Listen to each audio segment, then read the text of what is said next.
Welcome back to Major Antonio's presentation of London to Ladysmith via Pretoria by Winston S. Churchill. Today, 125 years ago, the future Prime Minister was in the midst of a dangerous journey to the battlefields of the Boer War in South Africa. We shall follow his footsteps as he narrates his adventures himself. Subscribe to our channel so as not to miss anything. Chapter 4, in Natal. Estcourt, November 6, 1899. The reader may remember that we started post-haste from Capetown, and having the good fortune to pass along the southern frontier from DR to Stormberg by the last train before the interruption of traffic, had every hope of reaching Ladysmith while its investment was incomplete. I had looked forward to writing an account of our voyage from East London to Durban while on board the vessel. But the weather was so tempestuous, and the little steamer of scarcely 100 tons burthened so buffeted by the waves, that I lay prostrate in all the anguish of seasickness and had no thought for anything else. Moreover, we were delayed some 20 hours by contrary winds, nor was it until we had passed St. John's that the gale, as if repenting, veered suddenly to the southwest and added as much to our speed as it had formerly delayed us. With the change of the wind, the violence of the waves to some degree abated, and, though unable to then record them on paper, I had an opportunity of gaining some impressions of the general aspect of the coasts of Pondoland and Natal. These beautiful countries stretch down to the ocean in smooth slopes of the richest verdure, broken only at intervals by lofty bluffs crowned with forests. The many rivulets to which the pasture owes its life and the land its richness glide to the shore through deep-set creeks and chines, or plunge over the cliffs in cascades which the strong winds scatter into clouds of spray. These are regions of possibility, and as we drove along before our now friendly wind, I could not but speculate on the future. Here are wide tracts of fertile soil, watered by abundant rains. The temperate sun warms the life within the soil. The cooling breeze refreshes the inhabitant. The delicious climate stimulates the vigor of the European. The highway of the sea awaits the produce of his labor. All nature smiles, and here at last is a land where white men may rule and prosper. As yet, only the indolent Kafir enjoys its bounty, and according to the antiquated philosophy of liberalism, it is to such that it should forever belong. But while Englishmen choke and fester in crowded cities, while thousands of babies are born every month who are never to have a fair chance in life, there will be those who will dream another dream of a brave system of state-aided, almost state-compelled emigration, a scheme of old-age pensions that shall anticipate old age and by preventing paupers terminate itself, a system that shall remove the excess of the old land to provide the deficiency of the new, and shall offer even to the most unfortunate citizen of the empire fresh air and open opportunity. And as I pondered on all these things, the face of the country seemed changed. Thriving ports and townships rose up along the shore, and upon the hillsides, inland towers, spires, and tall chimneys attested the wealth and industry of men. Here in front of us was New Brighton. The long shelving ledge of rock was a seawall already made. Rows of stately buildings covered the grassy slopes. The shipping of many nations lay in the roadstead. Above the whole scene waved the flag, and in the foreground on the sandy beach, the great-grandchildren of the crossing sweeper and the sandwich man sported by the waves that beat by the southern pole, or sang aloud for joy in the beauty of their home and the pride of their race. And then, with a lurch, for the motion was still considerable, I came back from the land of dreams to reality, and the hideous fact that Natal is invaded and assailed by the Boer. The little steamer reached Durban safely at midnight on November 4th, and we passed an impatient 6 hours in a sleeping town waiting for daylight and news. Both came in their turn. The sun rose, and we learned that Ladysmith was cut off. Still, as far as you can, as quickly as you can, must be the motto of the war correspondent, and 7 o'clock found us speeding inland in the extra coach of a special train carrying the mails.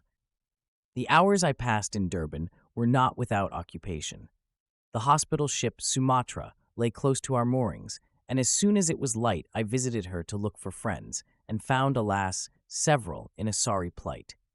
All seemed to be, as well as the tenderest care and the most lavish expenditure of money could make them. All told much the same tale: the pluck and spirit of the troops, the stubborn, unpretentious valor of the Boer, the searching musketry. Everyone predicted a prolonged struggle. "All these colonials tell you," said an officer severely wounded at Elandslaagte, "that the Boers only want one good thrashing to satisfy them. Don't you believe it? They mean going through with this to the end. What about our government?"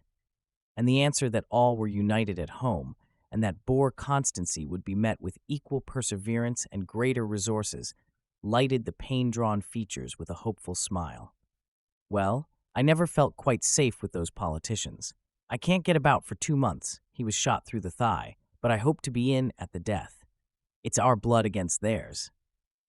Pietermaritzburg is 60 miles from Durban, but as the railway zigzags up and down hill and contorts itself into curves that would horrify the domestic engineer, the journey occupies 4 hours. The town looks more like Ootacamund than any place I have seen. To those who do not know the delightful hill station of southern India, let me explain that Pietermaritzburg stands in a basin of smooth rolling downs, broken frequently by forests of fir and blue gum trees.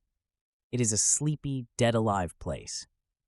Even the fact that Colonel Knoll, the military engineer, was busily putting it into a state of defense, digging up its hills, piercing its walls, and encircling it with wire obstructions, did not break its apathy.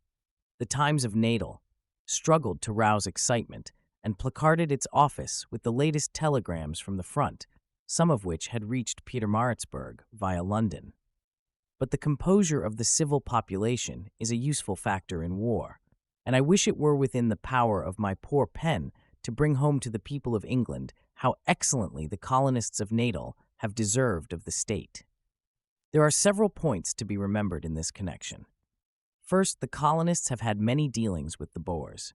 They knew their strength, they feared their animosity, but they have never, for one moment, lost sight of their obligations as a British colony. Their loyalty has been splendid. From the very beginning, they warned the imperial government that their territories would be invaded. Throughout the course of the long negotiations, they knew that if war should come, on them would fall the first fury of the storm. Nevertheless, they courageously supported and acclaimed the action of the ministry. Now at last, there is war. It means a good deal to all of us, but more than to any it comes home to the Natalian. He is invaded, his cattle have been seized by the Boer, his towns are shelled or captured.